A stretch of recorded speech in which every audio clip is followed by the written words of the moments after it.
Os bancos estão melhorando as taxas. Por quê? Porque os juros estão caindo. Mas será que esse negócio aí dos bancos melhorarem as taxas, dá para confiar? Desde quando o banco paga bem alguma coisa, né?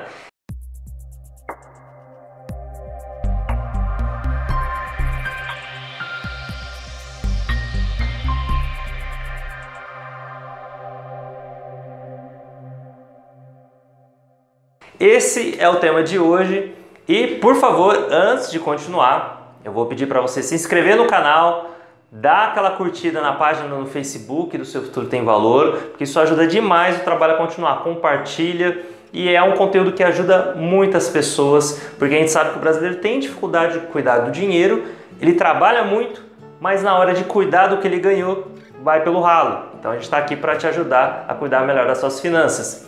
Vamos lá então, sem enrolação. Tema de hoje então, vi uma notícia pela segunda vez já essa semana que os bancos estão melhorando as taxas, porque eles estão aumentando o rendimento ali dos CDBs, dos LCIs. Então, antes o banco que pagava de repente 85% do CDI, 83% do CDI no LCI, está pagando agora de repente 86%. Um CDB que pagava ali 90%, está pagando 95% do CDI. Tá, então recapitulando, o que é CDI? Por que os bancos estão agora começando a melhorar um pouquinho mais a rentabilidade das aplicações tradicionais de renda fixa?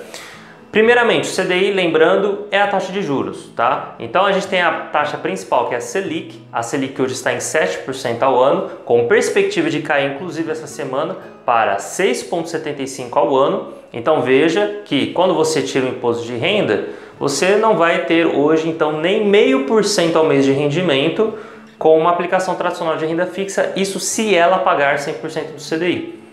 A gente sabe que a maioria das vezes o banco não paga 100% do CDI, porque não faria sentido. Ele pega o meu dinheiro, vai lá, paga 90% do CDI, 90% da taxa Selic, por exemplo, do CDI, que está um pouquinho abaixo da Selic, está em 6,88 no ano, então beleza, ele paga lá basicamente você com 90% dessa taxa de 6,88, empresta para outra pessoa, cobrando, ou para outro banco, principalmente no caso, nessa transação de CDB, cobrando 100% do CDI. Então ele tem que ter um spread, então ele tem que te pagar menos do que a taxa de juros, tem que te pagar, por exemplo, 6% para pegar esse dinheiro e emprestar 6,88 para um outro banco. Agora, se ele pega o seu dinheiro e empresta para outra pessoa, já assim, pessoa física mesmo, pessoa jurídica, não um banco, ele vai cobrar uma taxa muito mais cara. Então ele vai te pagar 6% ao ano e vai pegar o seu dinheiro e emprestar, por exemplo, uma pessoa que está endividada, um crédito especial, vai cobrar 10% no mês, que é quase 2 anos de poupança, de rendimento de poupança.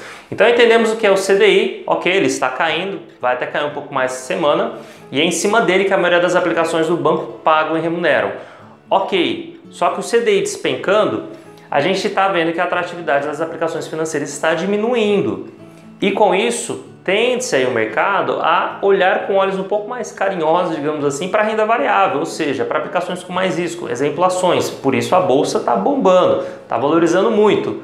Ô Thiago, mas aí o que mais tem aí de renda variável? Tem outros mercados, por exemplo, Bitcoin é um ativo de renda variável, só que aí a correlação ali de avaliação é outra totalmente diferente. Então ele não depende de um mercado otimista, ele depende unicamente da demanda ali de pessoas e otimismo do mercado dentro do mercado de criptomoedas, dentro do mercado virtual. Por que eu estou falando isso? Porque o Bitcoin está despencando, assim como outras moedas também. Então não é porque é renda variável que necessariamente o mercado vai olhar com melhores olhos quando a taxa de juros está mais baixa. Bitcoin, por exemplo, está caindo, imóveis não está saindo do lugar, que é outro exemplo de ativo de renda variável. E ações, por que ela está positiva? Porque a economia está positiva, está mais otimista e o mercado de ações, a bolsa, é um termômetro ideal para ver como que a economia está bem ou não, tá? Fechado parênteses, então, voltando para o tema. Taxa de juros caindo, então isso faz com que os bancos, para manterem a atratividade dos investimentos, aumentem o percentual de rendimento em cima do CDI. Então, os juros basicamente estão caindo, mas se ele pagava antes 90%, agora ele está pagando 95% desses juros que estão caindo. Isso é legal? É, mas não ajuda muito, né? Porque os juros já estão muito baixos. Então, o ideal seria os grandes bancos pagarem mais de 100% do CDI, que é o que os bancos pequenos fazem. Você tem opções aí em bancos menores, médio porte, por exemplo, via corretoras de investimentos, que pagam 120 do CDI. Então, os bancos menores ou de médio porte, antes pagavam 118 do CDI, por exemplo, por um CDB de 5 anos de duração, agora estão pagando 122, 125% do CDI. Então, não são só os bancos grandes que aumentaram a rentabilidade, os bancos menores também. Então, a atratividade desses bancos menores ainda persiste. Foque neles quando você quer uma aplicação mais rentável. Só que cuidado, claro, com a liquidez, e quando for comprar em bancos de menor porte, priorize aplicações que têm FGC, garantia do Fundo Garantidor de Crédito. Especificamente são elas CDBs, LCIs, LCAs e letras de câmbio. É isso, gente. Muito obrigado pela sua atenção. Fique conosco. Lembre-se de dar aquele joinha na página do Seu Futuro Tem Valor no Facebook. Se inscreva no canal do YouTube. Compartilhe esse vídeo e continue conosco, por favor, porque aqui o seu futuro tem valor. Tudo de bom.